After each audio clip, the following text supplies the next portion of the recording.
What's in a name? Tynemouth's two Celtic rivers.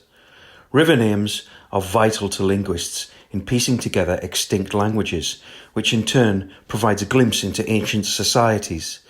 As massive geographical barriers, but also as the lifeline of civilizations, rivers represent the most deep-rooted place names. Tynemouth is no exception to this, being protected and provided for since time immemorial by these two waterways. The Powburn. This old stream entered the Tyne at the eastern point of North Shields. It flowed through Spittledean, straddling today's golf course and park, then ran below what is now Tanner's Bank, through the site of Powdean Industrial Estate, and emptied into the Fish Quay Gut. The name is not unique. There are several Powburns in Scotland, and the word pow comes from Gaelic poll, meaning essentially swamp, or at best a very sluggish waterway. We can compare this with the Welsh for pond being pool, hence the word pool. I imagine that the Powburn Basin at high tides would have filled up to create a large pool, just as the nearby Willington Quay Gut does. Note that the word gut originates from the Proto-Indo-European gwed, to pour. Note that a Mesolithic axe head was found in Willington Quay in the 1930s. Willington Quay and Low Howden has been heavily built on and covered with massive ballast dumps, indicating that, similar to North Shields, the gut of the Wallsend Burn would have been a good deal wider in the past. In modern times, the Fish Quay was repeatedly built over and industrialised, and the Powburn became culverted and pushed below ground, so that today nothing really remains of this once useful and undoubtedly pretty stream. The Tyne. Ptolemy's map of around 150 AD marks a river called Tyne, though this is a bit more likely to have been in Scotland. Later maps, such as the Ravenna cosmography from 700 AD, reiterate this puzzling name.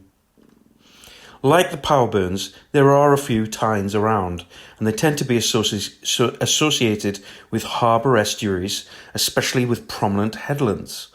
With this topographical observation in mind and the river's snake-like quality, one theory from the fascinating Roman-era names.uk provides a Latin origin, tinea, a gnawing worm. There may, though, be a more prosaic translation of Tyne. Here are the four other candidates for its root meaning. Te. Like the hydronym gut mentioned above, Tyne may have started out as a verb.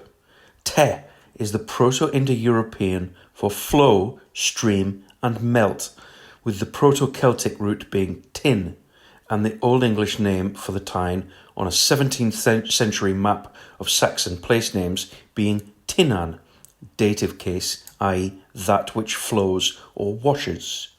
A likely cognate here is the Tenna River in the Italian Marches, Latin Tinna. Tung. A close semantic relation to the above is this Proto-Indo-European verb for wet, soak, and dunk, which gives us the words tinge, stain, and taint, coming from Old English than. Tay, muck, excrement, found in Welsh, Cornish, and Breton as tail. Does the Black Middens ultimately reference this? Maybe it's a stretch, not in terms of salience, but phonology. Ten, to pull or stretch, see Welsh tin. This root also gives us the English words thin, tendon, tenacious, and tenure. Interestingly, the Old English recan, to reach, originates as the reach of a river, and this ultimately derives from Proto-Indo-European reg, to stretch or straighten. My own view is that the first of these Proto-Indo-European roots, meaning flow, is the correct one. This is because I believe the local inhabitants, as a matter of course, contrasted the Tyne with the Pow, as the Pow is by definition sluggish, short and small, while the Tyne has length, breadth, power, and above all, a constant flow. Local society. We can almost start to build a picture of Tynemouth during the Iron Age. The sandy spit of land where the Powburn and the Tyne met really is a place of optimal geography. This is why it eventually provided the starting point for what became North Shields. The confluence of these rivers at the narrows of the harbour with the silting up of the inner bar made it the shortest and shallowest crossing point for miles. The inlet is south-facing, and the flow of water would have washed away their refuse, keeping their environment generally clean. The tidal pool would have been an excellent salmon trap and perfect for mooring boats.